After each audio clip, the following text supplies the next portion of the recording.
এমন গ্রাম থাকে যে গ্রামের এরকম ভাবে মসজিদগুলি নির্মাণ করা হয়, মসজিদের নির্মাণ করা হয়, সুদারু ঘুষারু এমন কোনো মানুষ নাই, তাদেরকে ম্যানেজিং কমিটিতে আনা হয় না, এমন কোনো মানুষ নাই তাদেরকে কমিটিতে নাম দেওয়া হয় না।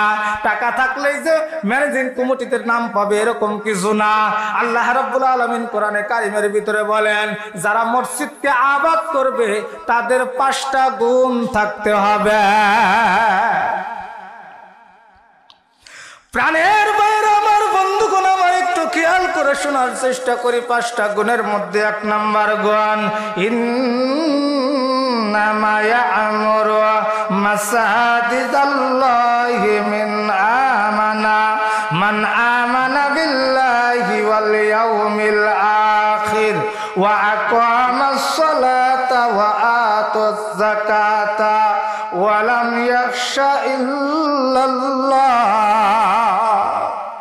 সম্মানিত হাজিরিন, একটু খেয়াল করে শোনার চেষ্টা করি। আল্লাহ রাব্বুল আলামিন বলেন, যারা মসজিদ আবাদ করবে, যারা মসজিদের দায়িত্ব নেবে, দুনিয়ার মানুষদের মধ্যে 5টি গুণ আল্লাহ রাব্বুল আলামিন চান। 1 নাম্বার গুণ, আল্লাহর মসজিদগুলি যারা সংরক্ষণ করবে তারা তাদেরকেই কাজ করবে। যারা সংরক্ষণ করবে, আবাদ করবে, যারা দায়িত্ব নেবে, তাদের প্রত্যেকের যে 5টি গুণ থাকতে হবে। 1 নাম্বার গুণ হচ্ছে আল্লাহর প্রতি ঈমান আনতে হবে। কার প্রতি ঈমান আনতে হবে? আল্লাহর প্রতি ঈমান আনতে হবে। নাম্বার 2, কিয়ামত দিবসের প্রতি ঈমান আনতে হবে, কিয়ামতের প্রতি ঈমান আনতে হবে। নাম্বার 3, সালাত কায়েম করতে হবে। নাম্বার 4, যাকাত আদায় করতে হবে।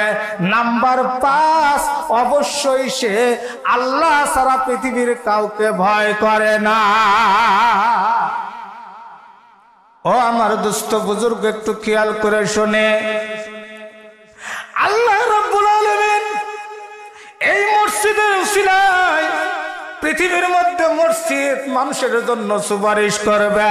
কাল কঠিন কিয়ামতের ময়দানে বাবা, একটা নেক যখন কেউ দেবে না, একজন মানুষ যখন সুপারিশ করবে না নবী যারা, তখন আপনি আমার জন্য মসজিদগুলি সুপারিশ করবে রে বাজার। এই মসজিদগুলি সুপারিশ করে আমাদেরকে জাহান্নাম থেকে জান্নাত দিয়ে দেবেন। কিন্তু এই মসজিদ যদি আমরা সঠিক পর্যায়ে সংরক্ষণ না করতে পারি, মসজিদের হক যদি আমরা আদায় না করতে পারে, মসজিদ যদি ভালোভাবে আবাদ না করতে পারে, তাহলে এই মসজিদ কাল কঠিন কিয়ামতের দিন আমাদের বিপক্ষে সাক্ষী দেবে। কথা ঠিক না ব্যাঠি?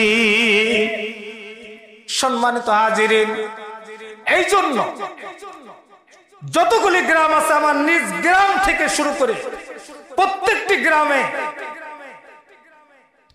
এই চিন্তা থাকতে হবে যে মসজিদ আল্লাহর ঘর, মসজিদ, এখানে কমিটির টান শুরু করে যারা রক্ষণাবেক্ষণ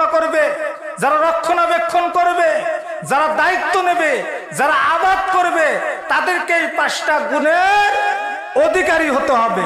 1 নাম্বার আল্লাহর প্রতি ঈমান আনতে হবে। 2 নাম্বার কিয়ামত দিবসের উপর ঈমান আনতে হবে।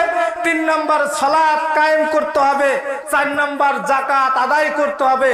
5 নাম্বার ওই ব্যক্তি আল্লাহ ছাড়া আর কাউকে ভয় করবে না।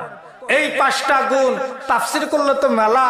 এই 5টা গুণের মানুষ আল্লাহ তাআলা এই 5টা গুণ যদি, এই 5টা চরিত্র যদি কারোর ভিতরে থাকতে পারে, সে আল্লাহর ওলি হয়ে যাবে। বলি সুবহানাল্লাহ।